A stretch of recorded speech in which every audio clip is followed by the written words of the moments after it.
একদিকে শীতের সকালের কুয়াশা, অন্যদিকে গরম গরম ধোয়া ওঠা খিচুড়ি, তাও যদি আবার হয় গরুর মাংস দিয়ে, তাহলে তো আর কোনো কথাই নেই।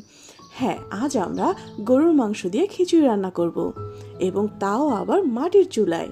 তাই আমরা প্রথমেই সব কিছু নিয়ে চলে গেলাম ছাদে আমাদের মাটির চুলার কাছে। দেন আমরা একে একে তেল, পেঁয়াজ, লবণ, মশলা সব কিছু দিয়ে আগে মাংসটাকে সুন্দরভাবে কষিয়ে নেব। এখানে আদা, রসুন, হলুদ, মরিচ জেনারেলি আমরা বাসায় যা যা দিয়ে রান্না করি সেটা দিয়েই গরুর মাংসটা রান্না করব। তবে গরুর মাংসটা চেষ্টা করব একটু বেশি সময় ধরে কষিয়ে নেবার জন্য।